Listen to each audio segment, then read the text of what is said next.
वैसे तो क्रीड़ा परिषद के नाम पर सोजत विधानसभा के अंदर 5 खेल मैदान नहीं है, और ये जो अतारांकित प्रश्न के बारे में आप बता रहे हैं तो आप मुझे दें, यदि ऐसा कोई जवाब दिया है तो उसकी मैं जांच कराऊं और गलत जवाब का कार्रवाई की होगी।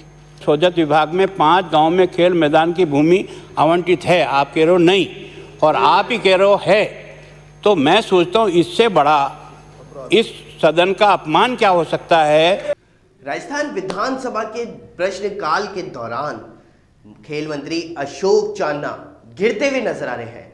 आप सभी को बता दूं कि बच्चों के विकास के लिए खेल के मैदान बनाए जाते हैं जिससे बच्चों का विकास हो सके और बच्चे बाहर जाकर के खेल सकें, और इसी को लेकर के सोजत विधायक शोभा चौहान ने खेल मंत्री अशोक चांदना को घेर लिया है। उन्होंने उनसे सवाल किया कि अपने क्षेत्र के अंदर मैदान, जो खेल मैदान है, उनको विकसित करने को लेकर के उन्होंने सवाल पूछा, लेकिन जवाब के अंदर खेल मंत्री अशोक चांदना ने कहा कि ना तो जमीन आवंटित की गई और ना ही बजट के अंदर इसका प्रावधान है।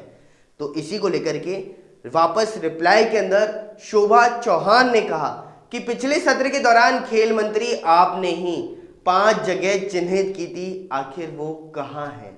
और इसी को लेकर के नेता प्रतिपक्ष गुलाब चंद कटारिया ने भी उनके ऊपर तंज कस दिया और कहा कि मंत्री यहां पर आ जाते हैं लेकिन वह सवालों के सही प्रकार से जवाब नहीं दे पाते हैं। तो आइए एक नजर डालते हैं पूरे वीडियो की ओर। माननीय अध्यक्ष महोदय जी, मैं आपके माध्यम से माननीय मंत्री महोदय जी से ये जानना चाहूँगी कि दूसरे सत्र में अतारांकित प्रश्न संख्या 392 में युवा मामले एवं खेल विभाग ने उत्तर दिया कि विधानसभा क्षेत्र सोजत में 5 गांवों में खेल विभाग की भूमि आवंटित है एवं विभाग ने 21 लाख रुपए की राशि स्वीकृत भी की है, और यह खेल मैदान और राशि कहाँ गई, मैं आपको इस प्रतियों में पढ़कर सुनाती हूँ। मंत्री महोदय ध्यान से सुने। विधानसभा क्षेत्र सोजत में युवा मामला एवं खेल विभाग में 5 गाँवों के खेलों के लिए भूमि आवंटित है। आवंटित भूमि का ग्राम व विवरण परिशिष्ट क पर संलग्न है। विधानसभा क्षेत्र सोजत की तहसील सोजत में युवा मामले एवं खेल विभाग की प्रश्न नहीं कर रही हूँ सर, प्रश्न डिटेल जरूरत नहीं, आपने डिटेल दिया। प्रश्न की डिटेल बता, प्रश्न डिटेल जरूरत नहीं, प्रश्न हो गया। माननीय मंत्री जी। माननीय अध्यक्ष महोदय, वैसे तो क्रीड़ा परिषद के नाम पर सोजत विधानसभा के अंदर 5 खेल मैदान नहीं है, और ये जो अतारांकित प्रश्न के बारे में आप बता रहे हैं तो आप मुझे दें, यदि ऐसा कोई जवाब दिया है तो उसकी मैं जांच कराऊं और गलत जवाब का कार्रवाई की होगी। बहुत अफसोस है कि वही विभाग और वही उत्तर दे रहा है। यानी ये जो द्वितीय सत्र का जो 392 नंबर का जो इन्होंने क्वेश्चन दिया उसका जवाब आया, विधानसभा क्षेत्र सोजत में युवा मामले और खेल विभाग में 5 गांवों में खेलों के लिए भूमि आवंटित है। और यही प्रश्न इन्होंने पूछा, क्या इस बार जो पूछा है, क्या विधानसभा क्षेत्र सोजत विभाग में 5 गांव में खेल मैदान की भूमि आवंटित है, आप कह रहे हो नहीं, और आप ही कह रहे हो है, तो मैं सोचता हूँ इससे बड़ा इस सदन का अपमान क्या हो सकता है जो आपके अधिकारियों ने किया है। मैं आपसे रिक्वेस्ट करता हूँ। आप जानते हैं, आप तरीका है, आप लिख के भेजें, इसके खिलाफ जो कार्रवाई करनी है उसके संबंध में कार्रवाई करेंगे। वही खबर चित्तौड़गढ़ से आ रही है जहां एसीबी की कार्रवाई की गई, जहां निम्बाहेड़ा में रजिस्ट्री बाबू उमाशंकर शर्मा को ट्रैप किया गया है। 1000 रुपए की घूस लेते हुए एसीबी ने दबोचा है। आपको बता दें कि सहायक संविदा कर्मी जाकिर हुसैन भी गिरफ्तार हो गया है। वहीं ACB ASP doctor Vikram Singh Rawat ने यह कार्रवाई की है।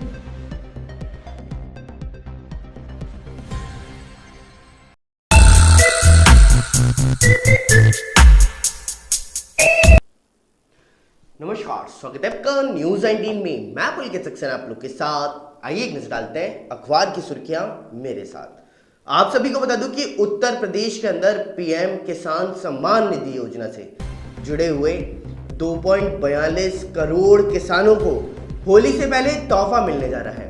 आप सभी को बता दूं कि बेरोजगार लोगों को 6000 रुपए साल के दिए जाते हैं और उनमें से 2-2 हज़ार रुपए की 3 किश्तों में यह सरकार उन्हें देती है। लेकिन इस बार होली से पहले शायद ऐसा हो सकता है कि उत्तर प्रदेश की सरकार उन्हें यह रोजगार प्राप्त करवा दे जिससे उनकी होली आसानी से निकल सके। साथ ही साथ एक बात और आप सभी को बताता हूं कि राजस्थान के रोजगार कार्यालय में पंजीकृत बेरोजगार युवक युवतियां और बड़े हुए बेरोजगार लोगों को अब एक रोजगार मिलता हुआ नजर आएगा। 1 अप्रैल से आप सभी को बता दूं कि इनका रोजगार बढ़ा दिया गया है, अब युवकों को 4,000 रुपए, तो वहीं महिलाओं, दिव्यांग और ट्रांसजेंडर लोगों को 4,500 रुपए प्रति माह दिया जाएगा। जी हाँ, ये बहुत ही अच्छी खबर है, क्योंकि बजट के अंदर सरकार ने घोषणा करी थी कि 1,000 रुपए यह बेरोजगारी भत्ता बढ़ाएगी, और इसी के साथ अब 1,000 रुपए बढ़ाने के साथ में 4,000 और 4,500 रुपए यह भत्ता कर दिया गया। पहले की बात करें तो पहले 3,500 रुपए युवकों को और 4,000 रुपए महिलाओं, बेरोजगार और ट्रांसजेंडर लोगों को दिए जाते थे। साथ ही साथ एक बात और आप सभी को बता देता हूं कि बाड़मेर के अंदर एक दर्दनाक मामला सामने आया है, जहां पर एक युवक का अपहरण किया गया और उसे शमशान घाट पर ले जाकर के पेड़ से बांध दिया गया। साथ ही साथ उसके साथ में मारपीट भी की गई है, और मारपीट करने के बाद में उसकी नाक काटने का भी प्रयास किया गया।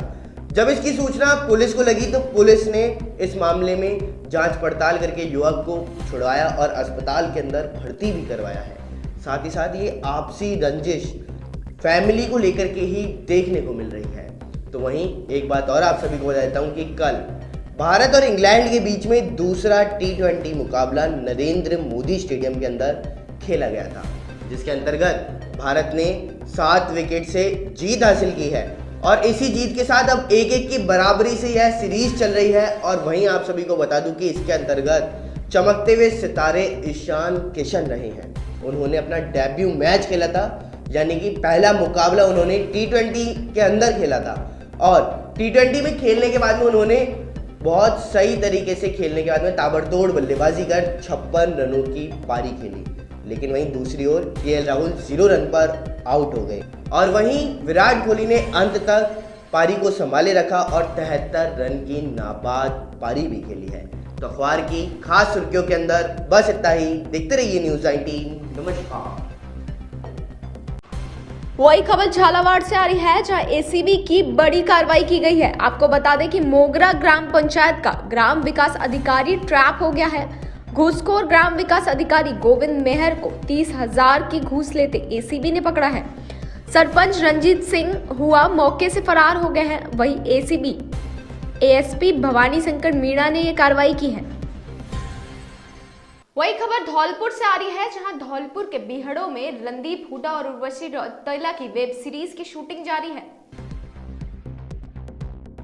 धौलपुर जिले के चंबल नदी के किनारे भैसेना गांव के पास बीहड़ों में वेब सीरीज इंस्पेक्टर अविनाश की शूटिंग की जा रही है। फिल्म निर्माता सतीश पाठक के निर्देशन में बॉलीवुड के मशहूर अभिनेता रणदीप हुड्डा द्वारा एनकाउंटर स्पेशलिस्ट का रोल अदा किया जा रहा है। वही फिल्म के अंतर्गत चंबल की बीहड़ों के कुख्यात डकैत निर्भय सिंह गुज्जर एवं डकैत जगजीवन परिहार के मध्य गैंगवॉर व पुलिस मुठभेड़ के दृश्य फिल्माए जा रहे हैं। चिलचिलाती धूप में अभिनेता एवं अभिनेत्री खूब पसीना बहा रहे हैं। लगभग 1 महीने तक जिले के चंबलों के बीहड़ में फिल्म की शूटिंग की जाएगी। आज चंबल के बीहड़ों में डकैत निर्भय सिंह गुज्जर एवं पुलिस के मध्य मुठभेड़ के दृश्य फिल्माए गए, जिसके अंतर्गत एक पुलिसकर्मी गोली लगने से घायल हो जाता है। वहीं पुलिस द्वारा 2 डकैतों को भी ढेर किया जाता है। जिले के चंबल के बीहड़ों में मशहूर निर्माता सतीश पाठक द्वारा Avinash Pande encounter specialist film की शूटिंग की जा रही है। वेब सीरीज फिल्म के अंतर्गत बॉलीवुड के मशहूर अभिनेता रणदीप हुड्डा एवं मशहूर अभिनेत्री उर्वशी रौतेला द्वारा अभिनय किया जा रहा है। अविनाश पांडे फिल्म के अंतर्गत चंबल के कुख्यात डकैत निर्भय सिंह गुज्जर, जगजीवन परिहार एवं सीमा परिहार को लेकर फिल्म की रूपरेखा तय की गई है। स्थानीय एवं लोकल कलाकार भी शूटिंग के दौरान भूमिका अदा कर रहे हैं। वही खबर राजस्थान के विधानसभा क्षेत्र से, जहां सदन में बलवान पूनिया बोलते नजर आ रहे हैं। उन्होंने बीजेपी पर निशाना साधते हुए कहा कि लोकतंत्र के असली हत्यारे बीजेपी के विधायक हैं। जी आपको बता दें कि 4 घंटे से उन्होंने कहा कि 4 घंटे से सदन में लोकतंत्र की हत्या कर रहे हैं और जेएनयू को उन्होंने खत्म ही कर दिया है। वही खबर सेडवा से आ रही है, जहां भाजपा कार्यकर्ताओं ने कांग्रेस सरकार के विफलताओं के खिलाफ उपखंड अधिकारी को ज्ञापन सौंपा है। भारतीय जनता पार्टी मंडल साता की ओर से मंडल अध्यक्ष बाकाराम देवासी के नेतृत्व में भाजपा कार्यकर्ताओं ने कांग्रेस के खिलाफ हर कार्य में विफल होने पर उपखंड अधिकारी सेड़वा को ज्ञापन सौंपा है। देवासी ने कहा कि कांग्रेस ने 10 दिन में किसानों के कर्ज माफ करने का बोला था, लेकिन आज दिन तक कुछ नहीं हुआ। फागलिया प्रधान मुकेश कुमार कोहली ने कहा कि कांग्रेस सरकार के राज कानून व्यवस्था चौपट हो रही है, थानों में दुष्कर्म हो रहे हैं, जिससे लोगों में भय बना हुआ है। युवा नेता महेंद्र पूनिया खारी ने कांग्रेस सरकार के खिलाफ मुर्दाबाद के नारे लगाए तथा युवाओं के किए वादे बेरोजगारी भत्ता दिलाने की मांग की। प्रदर्शन के दौरान करनी दान साता ने भी संबोधित किया और इस मौके पर पंचायत समिति सदस्य हेमदान तरला, उप प्रधान भवरूराम खीचड़, बाबूलाल नवापुरा समेत कई वरिष्ठ कार्यकर्ता मौजूद रहे। भारतीय जनता पार्टी मंडल साता की ओर से आज उपखंड अधिकारी सेड़वा को कांग्रेस के कुशासन और उनकी नीतियों के खिलाफ आज ज्ञापन दिया गया। कांग्रेस सरकार के राष्ट्रीय अध्यक्ष राहुल गांधी जी ने घोषणा की थी कि 10 दिन के अंदर किसानों का कर्जा माफ़ कर देंगे, युवाओं को रोजगार देंगे, तथा उसके नाम पर कुछ नहीं हुआ, केवल झूठे वादे किए गए। और आज भी राजस्थान के अंदर अशोक गहलोत की सरकार ने के राज में बहुत ही किसानों पर अत्याचार हो रहा है और थाने के अंदर आम बात हो गई। ये दुष्कर्म तो सहित किसानों के नाम पर ये केवल राजनीति कर रहे हैं, इनके पास कुछ नहीं है। आज सभी भाजपा कार्यकर्ताओं द्वारा उपखंड अधिकारी को ज्ञापन दिया गया और जल्द से जल्द कांग्रेस सरकार को अपनी नीतियों के खिलाफ एक्शन लेने की मांग की। वही खबर जयपुर से आ रही है, जहां कांग्रेस की उपचुनाव की तैयारियां जोरों पर है। जी हां, आपको बता दें कि कार्यकर्ताओं के साथ पैदल सीएम हाउस पहुंचे हैं अंजना। आपको बता दें कि कैबिनेट मंत्री उदयलाल अंजना सीएम से मिलने पहुंचे हैं। कुछ ही देर में सीएम गहलोत से उनकी मुलाकात होगी। वही खबर बांदीकुई से, जहां यूनियन के बुलावे पर सरकार की अनैतिक नीतियों के खिलाफ बैंक की हड़ताल का आज दूसरा दिन है, जिसकी वजह से आम जनता को खासी परेशानियों का सामना करना पड़ा। आइए देखते हैं क्या कुछ रहा इस बंद का असर। सरकार की नीतियों के खिलाफ यूनियन के आह्वान पर देश भर में बैंक कर्मचारी की 2 दिवसीय हड़ताल के चलते आज मंगलवार को बांदीकुई क्षेत्र में बैंक बंद रहे, जिसके चलते लोगों को भारी परेशानियों का सामना करना पड़ा। वहीं शहर के एटीएम भी खाली नजर आए। आमजन रुपए निकलवाने के लिए इधर उधर भटकते नजर आ रहे हैं। वहीं आमजनों में जहां बैंक में भीड़ देखने को मिलती थी, वहीं आज बैंक शाखाओं में ताले लटकते नजर आ रहे हैं। वहीं बैंकों के बाहर सन्नाटा पसरा हुआ है, जहां कल 15 मार्च को शादियों का जबरदस्त रश चल रहा था। लोग रुपए निकालने के लिए परेशान नजर आए। वहीं आज भी लोग एटीएम में रुपए निकालने के लिए पहुंचे तो वहां भी उन्हें निराश होकर वापस लौटना पड़ा। भारतीय स्टेट बैंक और कैनरा बैंक समेत सभी सरकारी बैंकों ने पहले ही अपने ग्राहकों को जानकारी दे दी थी कि सोमवार और मंगलवार को हड़ताल के चलते उनके कार्यालय और शाखाओं में कामकाज पर असर पड़ सकता है तथा बैंक बंद रहने से एटीएम में भी पैसे की कमी हो सकती है। वही खबर बाड़मेर से, जहां प्रेमी युगल ने खुदकुशी कर ली है। पानी के टांके में कूदकर प्रेमी युगल ने अपनी जान दे दी। सदर थाना इलाके के खुड़ासा गांव की ये घटना है। मौके पर ग्रामीणों की भारी भीड़ जमा हुई है। खुदकुशी की वजह का अब तक खुलासा नहीं हो पाया है। खबर सेड़वा से आ रही है, जहां खातेदारी भूमि पर जबरन कब्जा करने का मामला सामने आया है। आइए देखते हैं क्या है ये पूरा मामला। उपखंड मुख्यालय सेड़वा का खातेदारी भूमि का बेहद पेचीदा मामला सामने आया है। खातेदारी भूमि के मालिक श्री मगन खान पुत्र माकमदीन निवासी सेड़वा ने बताया कि उनकी खातेदारी भूमि, जो कि खसरा नंबर 119 रकबा 96 बीघा पर जबरदस्ती कब्जा करने के लिए रावत सिंह, कान सिंह, शैतान सिंह समेत 8-10 लोग एक राय होकर आए तथा मुझ पर हमला किया तथा जान से मारने और मेरी खातेदारी भूमि पर कब्जा करने की धमकी दी। उक्त मामला पुलिस थाना सेड़वा में दिनांक 5 फरवरी 2021 को दर्ज हो चुका था, लेकिन पुलिस द्वारा कोई कार्रवाई नहीं की गई। लेकिन पुलिस द्वारा पीड़ित पक्ष के लोगों के खिलाफ झूठे मुकदमे दर्ज कर परेशान किया जा रहा है। दरअसल क्या है मामला? खातेदारी भूमि के मालिक की नेकमबंदी का आदेश उपखंड अधिकारी चौहटन के आदेशानुसार हल्का पटवारी व आरआई सेडवा ने पुलिस की मौजूदगी में नेकमबंदी करवाई।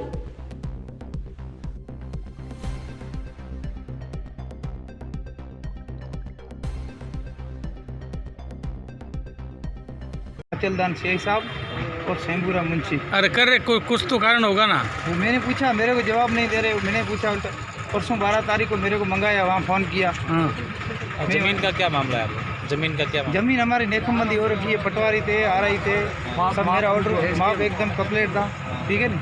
उसमें मेरा पड़ोसी जितने हैं ये सब साथ में, इनकी कोई आपत्ति नहीं, ओनली वन मेरे को पुलिस परेशान कर रही है। तो आज आपकी क्या मांग है? हम एसपी साहब को ज्ञापन देने आए हैं। और रास्ता निकाल, थानेदार के खिलाफ तुरंत कार्रवाई करें, रास्ता निकाल के दे, कार्रवाई करें। क्या को नहीं, कहाँ से आया और क्या पूरा मामला? मेरा नाम है सुभान खान, सनब हाजी उमर खान, पूरा सब पंचायत समिति सदस्य है। और वर्तमान में मेरी बवारी सरपंच भी थी। क्या मामला है आज इकट्ठे होकर? इस जमीन का मैटर ये है कि ये जो सियाही अचरदान है, इन्होंने एसटीएम कोर्ट से ज़मीन का आदेश करवाया। 4 पटवारी, 2 आरआई, तहसीलदार एसटीएम ने आदेश दिया, इन्होंने लिख के पूरी फाइल बना के दे दी। पुलिस भी साथ में थी मौके पे, पत्थरबंदी कर दी। उसके बाद में आज तक 10 बार इनको 151 में डाल रहा है। एसटीएम मना कर रहा है, तहसीलदार ने मना कर दिया, उसने उठा के अंदर डाल रहा है। ज़मीन 119 नंबर खसरा इसकी, उसकी है ज़मीन 116 नंबर खसरे में। अगर उसने पहचान की है, किसी के नाम से रजिस्ट्री है तो वो पढ़िए। तो 116 वाले को पूछे कि भाई ज़मीन आपने बेची है तो इनको आप ज़मीन दो। अगले ने भी पैसे दिए, पर सियाई की, पद्माराम के, एक हाजी उस्मान, रहीम खान, एक सच्चू खान, 4 नेता हैं कि हमारे को बर्बाद कर जा रही। इसकी हम पद्माराम जी कौन से? एमएलए साहब, विधायक। हाँ विधायक। वही खबर जयपुर के जोबनेर से आ रही है, जहां जोबनेर थाना क्षेत्र में कैंपर गाड़ी चढ़ाकर युवक की हत्या का मामला सामने आया है। आपको बता दें कि परिजनों ने देर रात हत्या और SC/ST एक्ट में यह मामला दर्ज करवाया है। शादी समारोह में विवाद के बाद 2 युवकों ने कल गाड़ी चढ़ाई थी, जिसके बाद 18 घंटे बाद भी पुलिस के गिरफ्त में आरोपी नहीं आया है। वही भाजपा प्रदेश अध्यक्ष सतीश पूनिया ने कहा कि अशोक गहलोत ने फोन टैपिंग के मामले में झूठ बोला है। आइए देखते हैं क्या कुछ कहा। भाजपा प्रदेश कार्यालय में भाजपा प्रदेशाध्यक्ष डॉक्टर सतीश पूनिया ने प्रेस वार्ता को संबोधित करते हुए राजस्थान की राजनीति में अनेक अवसरों पर अनेक किस्म की सियासी चर्चाएं होती हैं, लेकिन राजस्थान में जब से कांग्रेस की सरकार बनी है तभी से तमाम मुद्दों पर यह सरकार घिरी हुई है। पूनिया ने कहा कि यह सरकार जब भी अपने पाप छुपाने की कोशिश करती है तो कोई ना कोई नई बात सरकार के खिलाफ उजागर होती है। सरकार की स्टेबिलिटी, कांग्रेस पार्टी की अंतःकलह जैसी कुछ बातों से आप अच्छी तरह से वाकिफ हैं। उन्होंने कहा कि कुछ महीने पहले एक सियासी एपिसोड के दौरान राजस्थान में सियासी पारा बहुत ऊंचा था और सरकार अपने अस्तित्व बचाने के लिए मशक्कत कर रही थी और वो परिस्थितियां भी इनके अपने लोगों के कारण ही थी। इस दौरान भाजपा पर अनेक बार झूठी तोहमत लगाने की कोशिश हुई, लेकिन उस पूरे नाटक के नायक खलनायक मुख्यमंत्री अशोक गहलोत थे। पूनिया ने कहा कि 15वीं विधानसभा के 5वें सत्र के दौरान भाजपा विधायक द्वारा एक प्रश्न पूछा गया जो गोपनीयता से संबंधित था। आमतौर पर जो प्रश्न पूछे जाते हैं उनका एक माह के भीतर जवाब आ जाता है। यह प्रश्न अगस्त 2020 में पूछा गया और अब उसका जवाब आया है।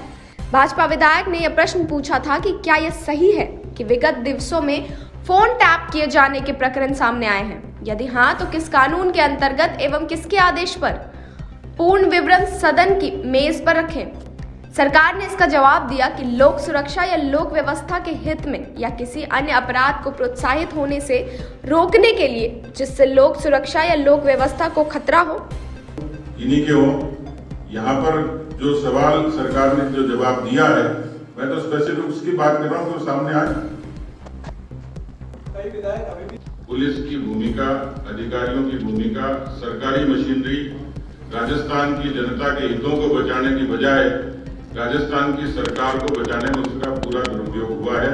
उसमें चाहे चीफ सेक्रेटरी हो, चाहे पुलिस का महकमा हो, किस तरीके से, किस अंदाज से इस पूरे लगभग साल भर के अंतराल के दौरान जिस सरकार ने, मौजूदा सरकार ने पुलिस की मशीनरी को इस्तेमाल किया है, और यही कारण है कि पुलिस ऐसा लगता है कि सरकार की बंधक हो गई हो, उसके इशारे पे काम कर रही हो, और यही कारण है कि उसका इकबाल खत्म हो गया और राजस्थान में अपराधों को रोकने में उनका ध्यान कम है।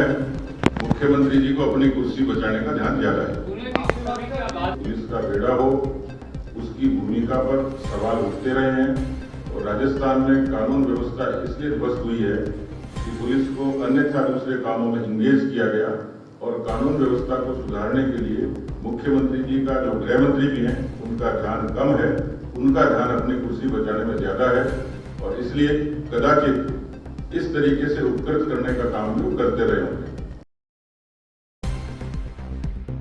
वही खबर जयपुर से, जहां 21 सूत्री मांगों को लेकर एबीवीपी की धरना आज भी जारी है। 22 फरवरी से लगातार रावेरी में दिया जा रहा है ये धरना। आपको बता दें कि मांगों पर ध्यान नहीं देने पर एबीवीपी में भारी आक्रोश दिखाई दे रहा है। आज यूनिवर्सिटी में एबीवीपी द्वारा विरोध प्रदर्शन भी किया जाएगा। वहीं वीमेन इंडिया मूवमेंट की ओर से वसीम रिजवी के खिलाफ पूरे हिंदुस्तान में धरना प्रदर्शन जारी है। वहीं जयपुर में वसीम रिजवी द्वारा कुरान की 26 आयतों को हटाने के लिए सुप्रीम कोर्ट में पीआईएल दाखिल की गई है। उसी के खिलाफ वीमेन इंडिया मूवमेंट की ओर से कलेक्ट्रेट सर्कल पर वसीम रिजवी के खिलाफ विरोध प्रदर्शन किया गया। वसीम रिजवी के खिलाफ सख्त से सख्त कार्रवाई हो, उसे अरेस्ट करके जेल में डाला जाए।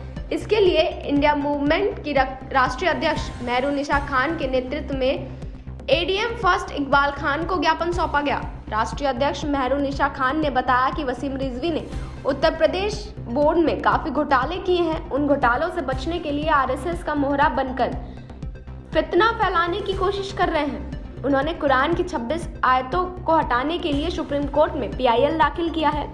उन्होंने कहा कि उसी के विरोध में वीमेन इंडिया मूवमेंट पूरे देश भर में विरोध प्रदर्शन कर रही है और उसे गिरफ्तार कर सख्त से सख्त सजा देने की मांग कर रही है। उन्होंने कहा कि वसीम रिजवी के खिलाफ सिया सुन्नी एक प्लेटफॉर्म पर आकर खड़े हुए हैं और उसे समाज से बेदखल भी करने का ऐलान कर चुके हैं।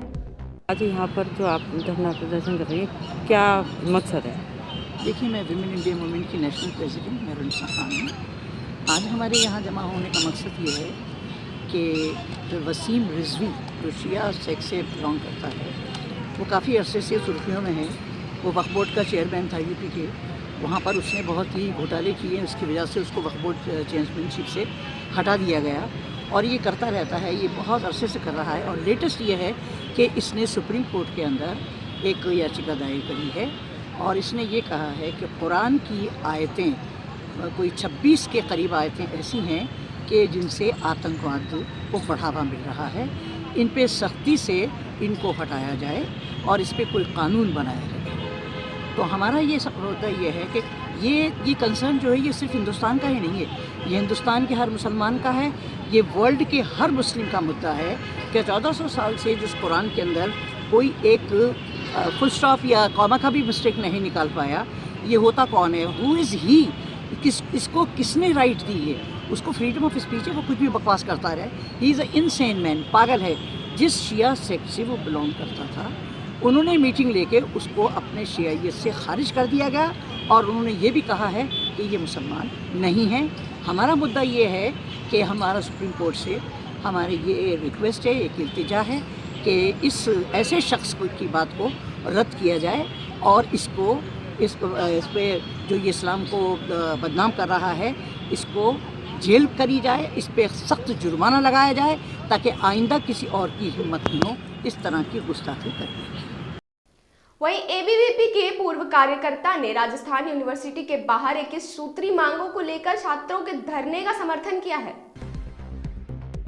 अखिल भारतीय विद्यार्थी परिषद के पूर्व कार्यकर्ता राजस्थान यूनिवर्सिटी के मुख्य द्वार पर एबीवीपी के धरने में शामिल होकर सरकार से छात्रों की 21 सूत्रीय मांग पूरा करने का समर्थन दे रहे हैं। विधायक अशोक लाहौटी पूर्व छात्र सांसद अध्यक्ष अखिल शुक्ला एवं जितेंद्र शिमाली, चेयरमैन नगर निगम जयपुर, पूर्व राज्य मंत्री मोहन मोरवाल, जयपुर शहर के बीजेपी महामंत्री तेज सिंह, धरोहर बचाओ समिति के संरक्षक भरत शर्मा, पार्षद अरुण शर्मा, युवा मोर्चा के पूर्व मंत्री एडवोकेट हेमंत लांबा, अध्यक्ष मनीष पारिक, पूर्व महापौर सहित अन्य लोग मौजूद रहे। वहीं मुख्यमंत्री अशोक गहलोत के निवास स्थान पर कैबिनेट और मंत्री परिषद की बैठक हुई, जिसमें कुछ महत्वपूर्ण निर्णय लिए गए हैं। आइए बताते हैं आपको क्या कुछ हुआ। मुख्यमंत्री निवास पर राज्य कैबिनेट एवं राज्य मंत्री परिषद की बैठक में महत्वपूर्ण निर्णय लिए गए। मंत्रिमंडल ने प्रदेश के 12 जिलों में 17 नई नगर पालिकाओं के गठन के लिए अधिसूचना के प्रस्ताव को स्वीकृति दे दी है। राज्य बजट 2020 और 21 में नगर पालिकाओं के गठन की घोषणा की गई थी। मंत्रिमंडल ने 12 जिलों दौसा, जयपुर, अलवर, भरतपुर, सिरोही, जोधपुर, कोटा, श्रीगंगानगर, सवाई माधोपुर, बारां, करौली तथा धौलपुर में जिन नगर पालिकाओं के गठन की मंजूरी दी है वह है मंडावरी, बस्सी, रामगढ़, बानसूर, जावाल, भोपालगढ़, लालगढ़, जटान, उज्जैन, सीकरी, सरमथुरा, बसेड़ी, अटरू, पावटा, प्रागपुरा, सुल्तानपुरा, लक्ष्मणगढ़ व वामनवास। अब इन सब जिलों में नवगठित नगर पालिका क्षेत्रों से शेष रहे ग्रामीण क्षेत्रों में जिला परिषद और पंचायत समिति सदस्यों के चुनाव संपन्न कराए जा सकेंगे। बैठक में राज्य कैबिनेट ने सुप्रीम कोर्ट द्वारा आरक्षण की सीमा 50% तथा विशिष्ट परिस्थितियों में से ही 50% से अधिक आरक्षण के संबंध में विचाराधीन याचिका की सुनवाई के दौरान सभी राज्यों से मांगे गए दृष्टिकोण पर भी विचार विमर्श किया। मंत्रिमंडल ने यह राय जाहिर की कि 1992 के इंदिरा साहनी प्रकरण में आरक्षण के लिए 50% सीमा संबंधी निर्णय कर पूर्ण विचार करने की आवश्यकता है। साथ ही 102 संविधान संशोधन के बाद राज्य के विधायी शक्ति का ह्रास हुआ है। मंत्रिमंडल ने राज्य सरकार ने इस आशय का पक्ष सुप्रीम कोर्ट में प्रस्तुत करने की स्वीकृति दी।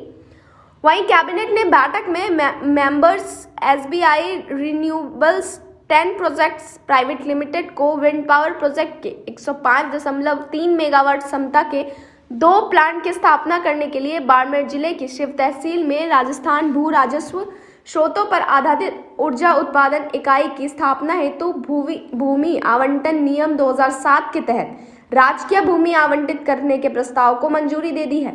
इस निर्णय से प्रदेश में पवन ऊर्जा का उत्पादन बढ़ेगा, राज्य के राजस्व में वृद्धि होगी तथा रोजगार के अवसर भी सृजन होगा। नमस्कार, स्वागत है आपका न्यूज 19 में। मैं पुलकित सक्सेना आप लोग के साथ। आइए एक नजर डालते हैं न्यूज 19 की दोपहर की तमाम बड़ी खबरों की ओर।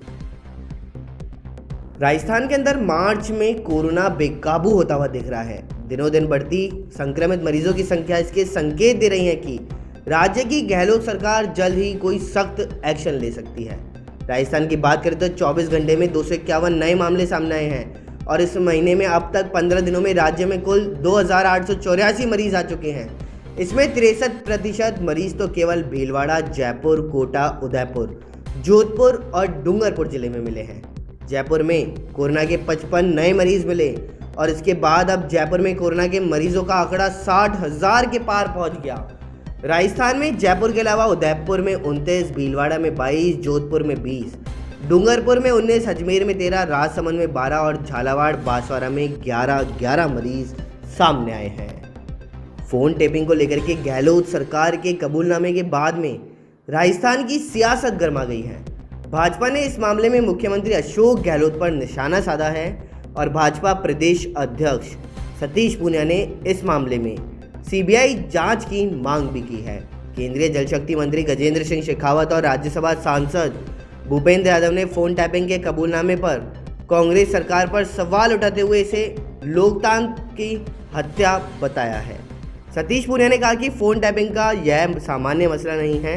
राजस्थान के मुख्यमंत्री स्वीकार भी कर चुके हैं कि प्रदेश में इस प्रकार की परंपरा नहीं है, तो मुख्यमंत्री खुद ही बताएं कि यह परंपरा किसने तोड़ी और इस परंपरा को तोड़ने की वजह आखिर है तो है क्या।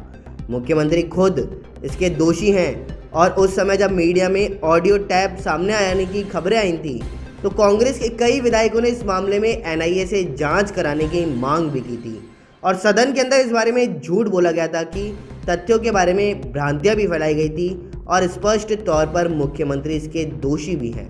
उनको नैतिकता के आधार पर अपने पद से इस्तीफा दे देना चाहिए और पूरे मामले की सीबीआई जांच होनी चाहिए। अपने ही आश्रम की नाबालिग के साथ यौन दुराचार के मामले में आजीवन कारावास की सजा काट रहे आशाराम, सह आरोपी शिल्पी और शरद चंद की अपीलों पर आज भी राजस्थान हाईकोर्ट में सुनवाई आगे नहीं बढ़ पाई है। जस्टिस संदीप मेहता और जस्टिस देवेंद्र कछवाहा की खंडपीठ के समक्ष आशाराम, शिल्पी और शरद चंद की अपीलें सुनवाई के लिए सूचीबद्ध की गई थी, लेकिन हुआ वही कि अधिवक्ता द्वारा समय मांगने पर 3 मई तक सुनवाई को टाल दिया गया। आशाराम की ओर से सजा के खिलाफ पेश की गई अपील पर मुंबई के वरिष्ठ अधिवक्ता शिरीष गुप्ते के सहयोग से न्यायालय से समय मांगा है, जिस पर न्यायालय ने समय दिया। तो वहीं आशाराम की ओर से जोधपुर से वरिष्ठ अधिवक्ता जगमाल सिंह चौधरी और उनके सहयोगी प्रदीप सिंह चौधरी भी न्यायालय में मौजूद रहे। मुख्यमंत्री अशोक गहलोत की अध्यक्षता में सीएम निवास पर राज्य कैबिनेट एवं मंत्रिपरिषद की बैठक के अंदर कई महत्वपूर्ण निर्णय लिए गए। मंत्रिमंडल ने प्रदेश के 12 जिलों में 17 नई नगरपालिकाओं के गठन के लिए अधिसूचना का प्रस्ताव को स्वीकृति दे दी है। राज्य बजट 2020-21 में इन नगरपालिकाओं के गठन की घोषणा की गई थी और मंत्रिमंडल ने 12 जिले यानी दौसा, जयपुर, अलवर, भरतपुर, सिरोही, जोधपुर, कोटा, श्रीगंगानगर, सवाई माधोपुर, बारां, करौली तथा धौलपुर में जिन नगर पालिकाओं के गठन को मंजूरी दी है उनमें मंडावरी, बस्सी, रामगढ़, बानसूर, जावाल, भोपालगढ़ सहित कई ऐसी शामिल हैं। और अब इन जिलों में नवगठित नगर पालिका क्षेत्रों से शेष रह रहे ग्रामीण क्षेत्रों में जिला परिषद और पंचायत समिति सदस्यों के चुनाव संपन्न भी कराए जाएंगे। बैठक में राज्य कैबिनेट ने सुप्रीम कोर्ट की ओर से आरक्षण की सीमा 50% तथा विशिष्ट परिस्थितियों में 50% से अधिक आरक्षण के संबंध में विचाराधीन याचिका की सुनवाई के दौरान सभी राज्यों से मांगे गए दृष्टिकोण पर भी विचार विमर्श किया है।